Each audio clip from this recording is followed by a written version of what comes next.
Ce qui se passe aujourd'hui, nous considérons que c'est une recolonisation du pays et du peuple kanak. Quand on a colonisé le pays, on n'a pas demandé aux peuples qui sont autochtones. Après, il y a eu les événements 84-88 et il y a eu quelque chose, la poignée de main. La poignée de main entre ces deux grands hommes, Jean-Marie Tjibaou et Jacques Lafleur. Et c'est cette poignée de main, elle a donné naissance à 36 ans de paix dans le pays.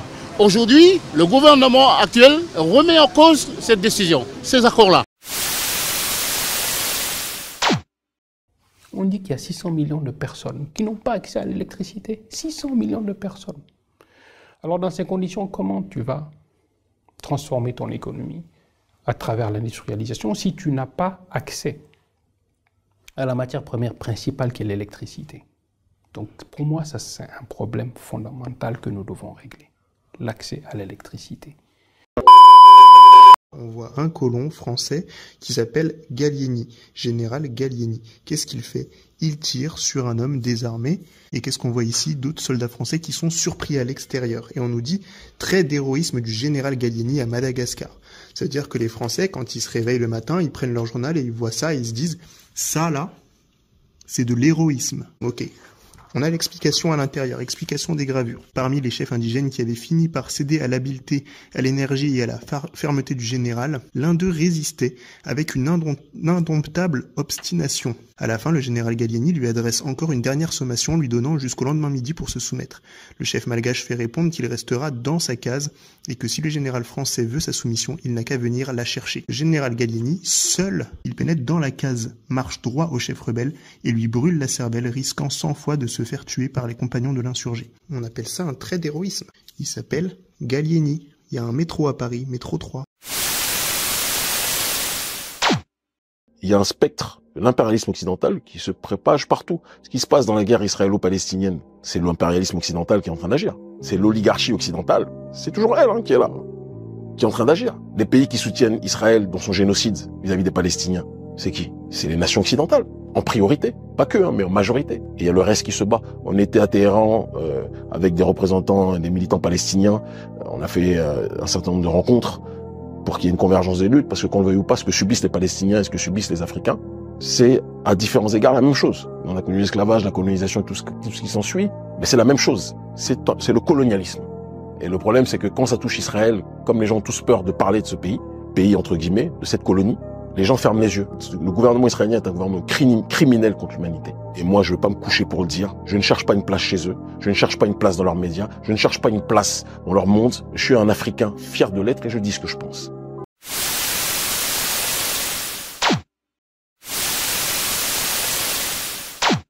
Encore aujourd'hui, on peut encore entendre des Français dire « Enfin, quand même, on leur a apporté les routes et les hôpitaux et les écoles. » Alors que c'est un mensonge. Quand Aimé Césaire et d'autres députés défendent ce qu'on a appelé la départementalisation en 45-46, ils montrent que 3 siècles de colonisation n'ont rien apporté.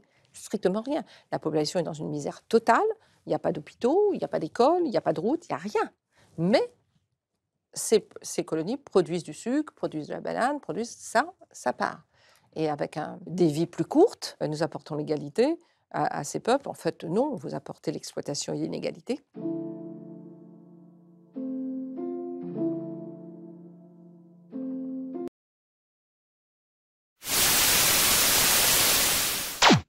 La France se substitue aux armées africaines, parce que quand la France est venue pour aider le Mali à libérer notre territoire en 2013, il y a 3 grandes régions dans le nord du Mali. On a libéré ensemble Gao, on a libéré ensemble Tombouctou, Kidal qui est la 3e région dans le nord du Mali.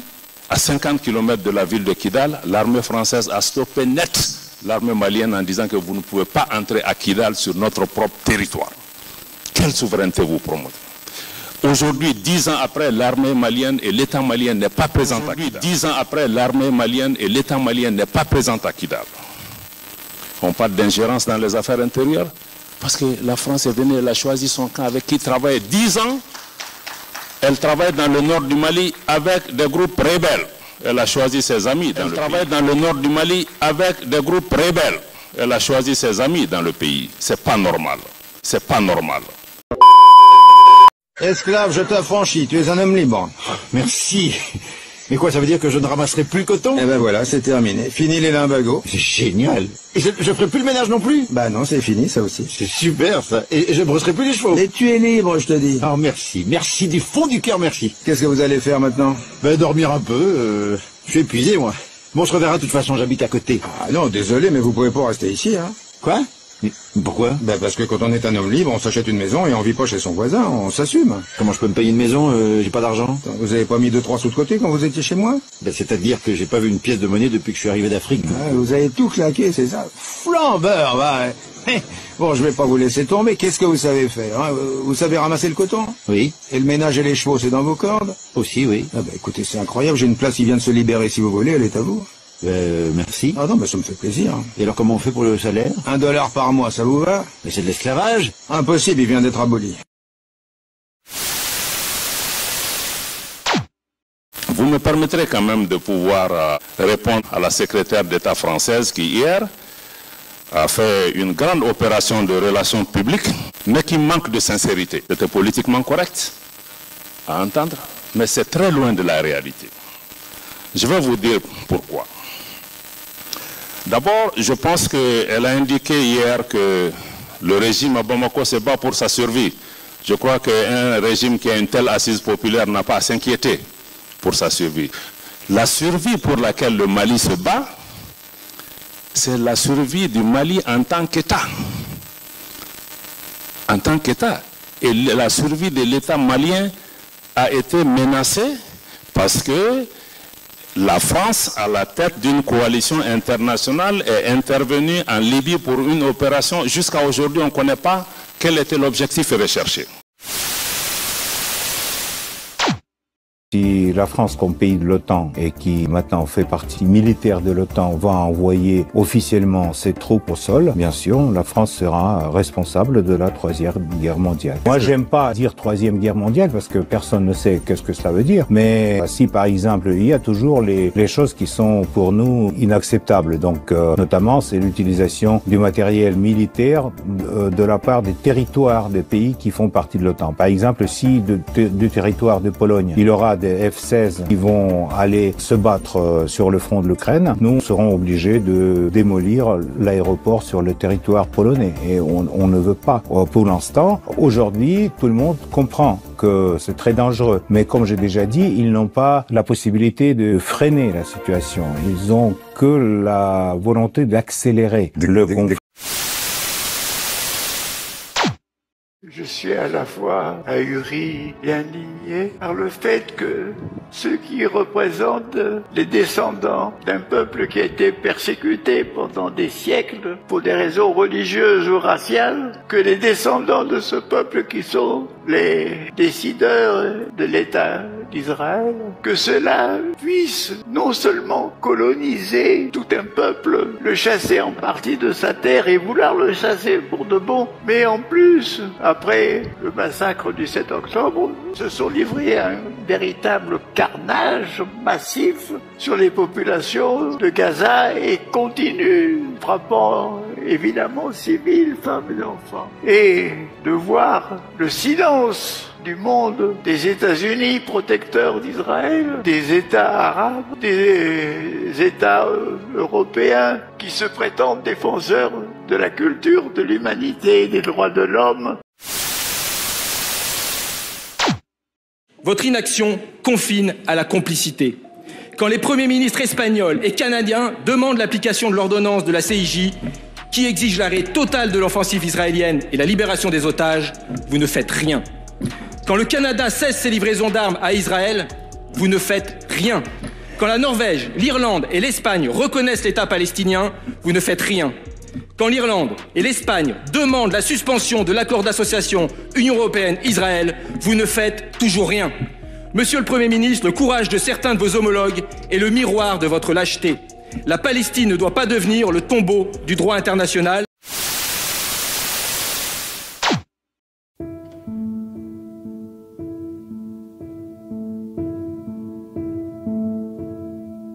À Gaza et en Cisjordanie, c'est que l'usage de la force a pour but de faire disparaître soit physiquement, soit géographiquement, si on veut, les Palestiniens. Donc on est sur une politique qui vise littéralement, au sens littéral, l'extermination du peuple palestinien, l'extermination au sens large, donc c'est clair, c'est-à-dire soit la disparition, la destruction, soit l'évacuation de la population palestinienne. Et c'est la raison pour laquelle l'État d'Israël n'a jamais ressenti le besoin de pacifier la situation.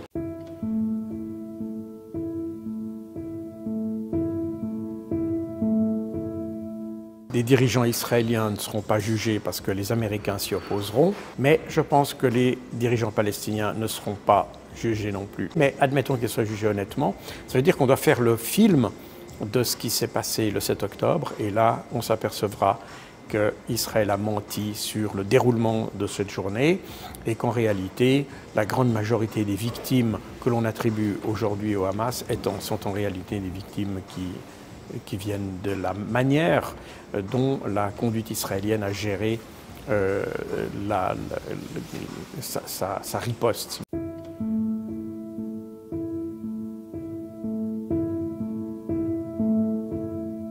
Ça remet Israël au niveau des autres pays en réalité.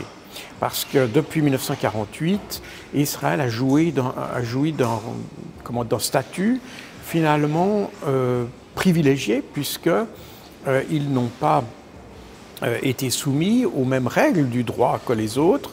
Ils n'ont pas été rendus comptables des crimes qu'ils ont commis. Et il y a plus d'une centaine de résolutions des Nations Unies, d'ailleurs, qui condamnent Israël pour les crimes commis.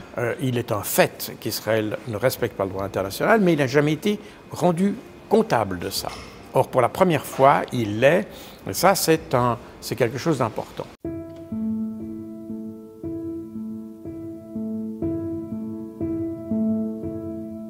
En gros, c'est l'Occident qui s'est opposé à la reconnaissance de l'État de Palestine. Et ça montre d'ailleurs la faiblesse de nouveau, ça souligne la faiblesse de la diplomatie occidentale, parce que le fait de reconnaître une existence palestinienne permet à ce moment-là de commencer à avoir une amorce de solution diplomatique pour ce conflit. Et on voit bien que les Occidentaux ont de la peine à avoir une solution. En fait, les Occidentaux ne veulent pas de solution à ce conflit. En ne reconnaissant pas l'État de Palestine, parce qu'en ne le reconnaissant pas, eh bien, on accrédite l'idée qu'Israël se bat contre des terroristes et non pas contre un État. Si Israël se battait contre un État, on aurait un autre un autre ensemble de règles juridiques qui s'appliqueraient. Je pense personnellement que c'est une grosse erreur, mais inévitablement, à terme, on va y arriver parce que l'Occident perd de plus en plus de crédibilité et l'Occident va être à terme forcé d'arriver à une solution en faveur des Palestiniens.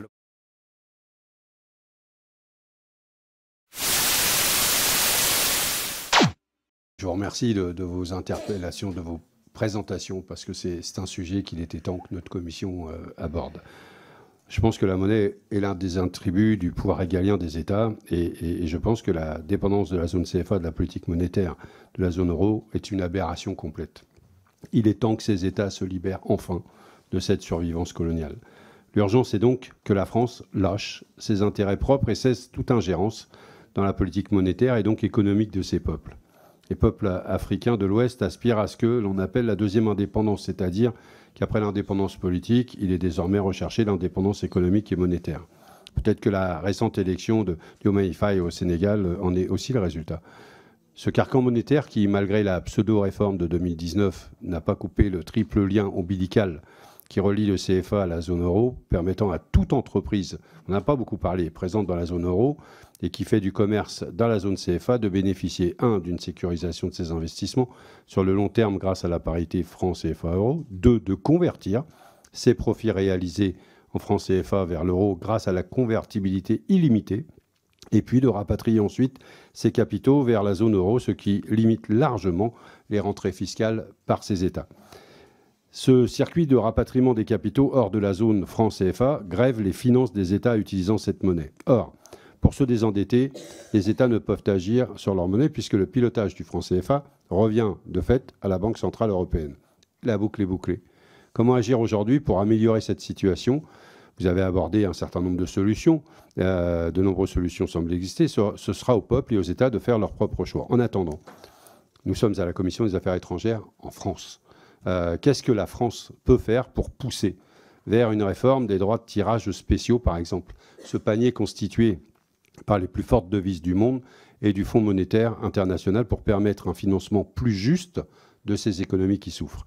Et comment faire, d'après vous, pour accélérer à la fois l'aide de ces États qui souffrent de cet archaïsme monétaire et pour les aider à terme et selon leurs conditions pour sortir de cette situation? Et enfin, j'insiste aussi sur la question des BRICS et des BRICS+, parce qu'ils ont évidemment dans toutes leurs réunions la question monétaire qui est posée et leur approche par rapport à l'Afrique. Et ça me semble important que l'on vous entende à nouveau là-dessus.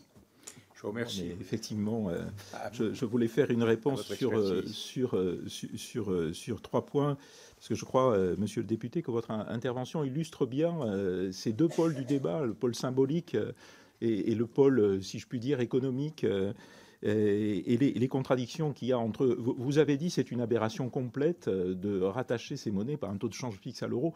Je voudrais répéter que c'est un choix qui est fait par une majorité de pays en développement, une grande majorité. Donc c'est peut-être une aberration, mais c'est pas quelque chose qui est seulement un archaïsme issu de la période coloniale. C'est un choix économique qui a été fait, justifié ou pas, on peut en discuter. Et je pense que le débat doit être très ouvert pour en discuter. Mais en tout cas, je pense que le terme aberration et reste colonial illustre plutôt le côté symbolique du débat que le côté réel. Vous avez parlé d'un sujet qui n'a pas été évoqué encore aujourd'hui et qui est la sortie des capitaux, qui est aussi quelque chose qui a été invoqué.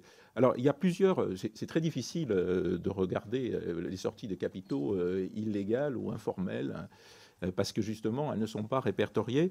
Mais les études qui ont été faites, notamment au niveau du Fonds monétaire international, ne montrent pas d'effet particulier. Il y a de fortes sorties de capitaux de l'Afrique subsaharienne qui tiennent à un certain nombre de facteurs. Effectivement, le manque de confiance, le fait que les investisseurs veulent rapatrier rapidement leurs profits parce qu'après, ils ne savent pas s'ils pourront le faire, et qui est commun à l'ensemble des pays en développement, et particulièrement en Afrique subsaharienne. Il n'y a pas d'effet significatif de la zone franc, en tout cas quand on essaye de le regarder, sous réserve que toutes ces études, effectivement, ont des biais parce qu'il n'y a pas de données tangibles et incontestables des sorties des capitaux. Et puis, il y a un dernier point qui n'est pas tout à fait dans votre question, mais que je souhaitais aborder parce qu'il n'a pas été abordé, c'est le sujet des effets redistributifs de ce système.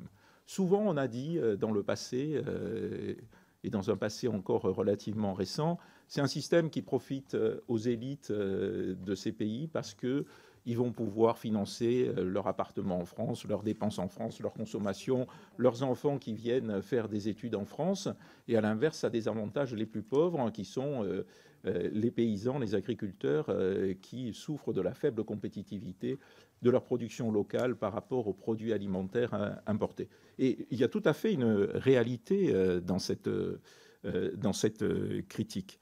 Mais il y a une autre réalité aussi, et je vous renvoie à une étude qui a été faite récemment sur la Ferdi, qui démontre effectivement qu'il n'y a pas d'avantage significatif en termes de développement économique et de croissance, mais qu'il y a un avantage quand même en termes de stabilité monétaire, et que cet avantage en termes de stabilité monétaire, il a des effets redistributifs positifs. Pourquoi ?